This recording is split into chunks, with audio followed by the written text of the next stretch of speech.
My name's Kevin Greene. Most people call me Coach Kevin or Coach Greene. I've been doing it for a long time. I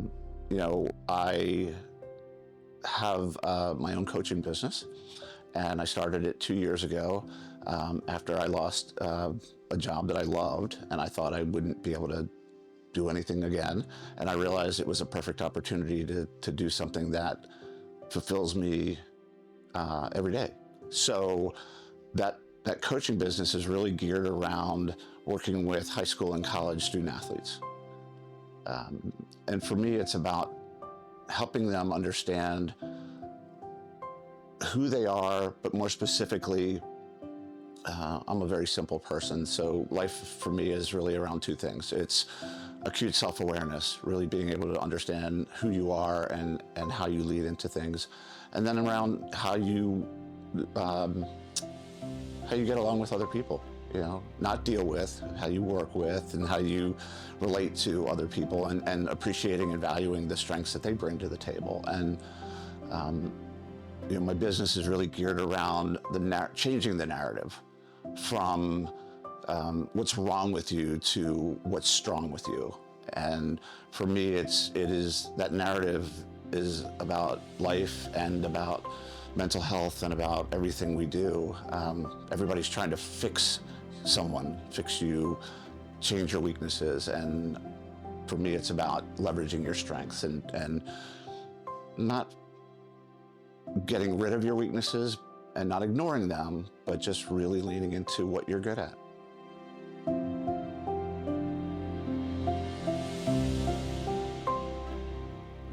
My mental health struggles personally, hindsight's a wonderful teaching tool, and I was officially diagnosed when I was 40. I was diagnosed with a condition called dysthymia, and which is basically a low-grade depression, which I live with every day. I don't enjoy it, but I've learned to live with it. And when I think back to my challenges, I was a student athlete. I played lacrosse in college in the late 80s, and I'd gotten hurt. I spent time in the hospital, ultimately led to a couple back surgeries. But while I was going through that challenge, I didn't have support. In the 80s, nobody talked about mental health, and I don't even think anybody knew what it was, right? They never said the word depression or anxiety or anything. And, I struggled for days when I got out of the hospital. I didn't know what it was. And I ended up going to my coach, he was a young guy. He was kind of fresh out of college himself.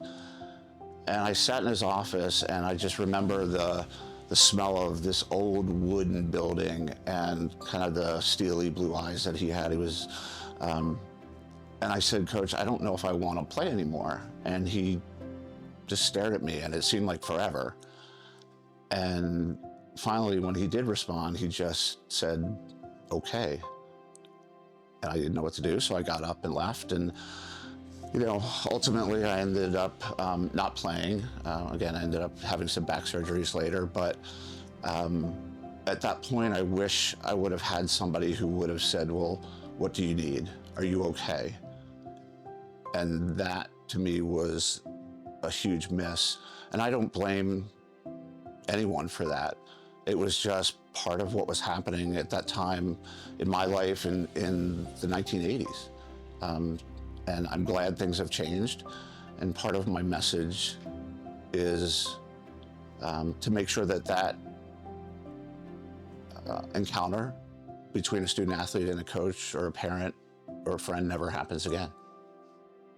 In 2017, I remember vividly, I was at work one day and my phone rang, and it was my best friend's wife. I was excited to talk to her. And she picked up the phone, I picked up the phone, and she said, "I needed to call you before you read it on social media that Brad passed away." And I was just in shock, complete shock. And so, Brad, my best friend of 30 years, he was my college roommate. He was my son's godfather. closer to me than my own brother sometimes. And when I found out that he had taken his own life, and it showed up on social media very quickly, and I just remember his wife asking me, "Are you okay?" And I said, "Am I okay? You know, how are you?" And his daughter is the same age as my children, so it really hit home. And part of what really shook me was the fact that he knew that I struggled with depression, and didn't reach out, and that hurt. And for a long time after that call, now we did have a service for him, but for a long time after that call, I felt guilty. I felt like I couldn't talk to his wife or his daughter because I felt like I should have been there. I felt like some of it was my fault, just for not being there. And I eventually got the courage to call them a few years ago, and you know, a lot of tears on both sides, but the conversation was, "Oh my gosh, I can't believe you even thought that. You know, Brad was your brother. You know, he never would have tried to, you know, hurt you or keep you out of the picture. But it was a spontaneous, you know, situation." But and part of that story, you know, part of what I do today is really to honor his memory. There's not a day go by that I don't think about him, his wife and his daughter, because I could never imagine that happening in my life. And the other piece of the puzzle is for student athletes, you know, when they did an autopsy, he had severe CTE, and CTE is a real thing. And I say that to student athletes not to scare them, but just to understand that, you know, whether you're playing hard, you know, and you hit your head and you have to sit out for a concussion, you know, do it, because the consequences of not doing that, again, playing football. So my roommate was a running back for our football team in college. He had been knocked out cold in games and just came back to our apartment and sat on the couch. And again, things have changed so much, and I'm so grateful that they have.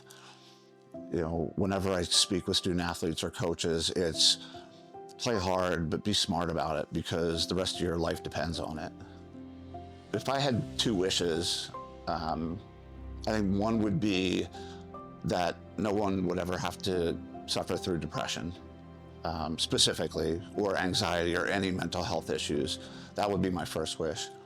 So my second wish would be that somebody struggling with depression, anxiety, or any other mental health issues would have somebody who cares about them so much that they would be willing to walk a day in their shoes, you know, and experience the pain and the agony and frustration that goes on inside somebody's head. You know, it's a constant battle.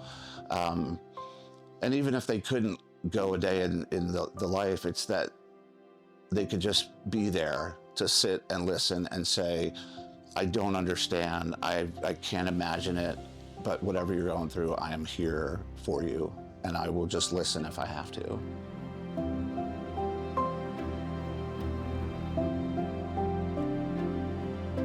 Some of the things that have helped me really get through my struggles with depression, number one, I would say having just a true friend, somebody who has been there through my darkest times. And somehow he seems to always know when to call, and it's all the time. And I would say to anybody, you have to have someone, you know, and it doesn't have to be a relative, a loved one. Again, this person is like a brother to me, and he has always been there. Number two would be medication. And, you know, being a male and being an athlete, you know, the biggest challenge for me was admitting that depression is a chemical response. And it was hard because, you know, I was saying all the things that that doctors and therapists were pointing to in terms of, well, I should be able to handle this and I should be able to do this. And until I accepted the fact, and it was several years, the struggle was even worse. And when I finally got medication under control and to the right level, and I credit my doctor tremendously for walking side by side with me. He wouldn't let me just be okay. He wanted my levels to be perfect, and I credit him so much. So again, if somebody has a doctor who can do that with them, take advantage of that or work with them. So the third thing that has really helped me on a daily basis is my work. My work is my passion. Being able to speak with student athletes, specifically, I'll speak with anybody about it, but specifically student athletes, to let them know that depression, anxiety are not signs of weakness. Admitting it takes so much strength, so much courage, and that's my biggest message. And for me, that is my why. I wake up every day, and on the days that I don't even make a dollar, it's if I can help one person not have to struggle or help them through that struggle, it's absolutely worth it. The last thing for me is my faith. And again, I don't push it on anybody, but I encourage people to understand that, for me at least, God has a plan, and I'm part of his plan. And not that I wanted to travel this path. I wouldn't choose it again, certainly, but understanding that all the things that have happened to me throughout my life, both good and bad and horrible, have made me who I am. And specifically, I think about a passage from the Bible, Genesis 50:20. It's part of it is, you intended to harm me, but God intended it for good, to help or to save the lives of other people. And I'm not saying I go out and save lives, but if I can help somebody through it, then it's worth it. And again, that is part of my journey. It's part of my why, and I think about that every day.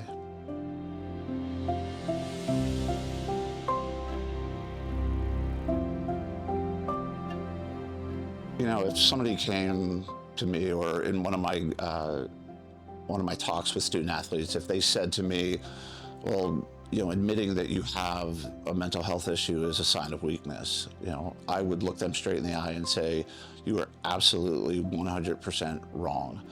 Because understanding your strengths and your weaknesses, if you are struggling with anything and you are able to talk about it, that alone is one of the strongest things that you could do, is to be able to have a conversation. And what I tell student athletes, or what I recommend is, well, I typically ask them, do you have somebody that you can trust, that you could go to and say, I'm struggling with something, can we talk? And it still amazes me that there are so many student athletes, especially in high school, that don't have somebody. And the first thing I say is find someone. Because if you're strong enough to talk about it and somebody is there to support you, you can get through this, because you need somebody. And the message is, do not try to go through these challenges alone. It is so difficult, and you will find somebody that will care about you enough to walk beside you the entire time. And all I can do is pray that if you're listening to this message, that you find somebody, and that you never have to struggle with this alone.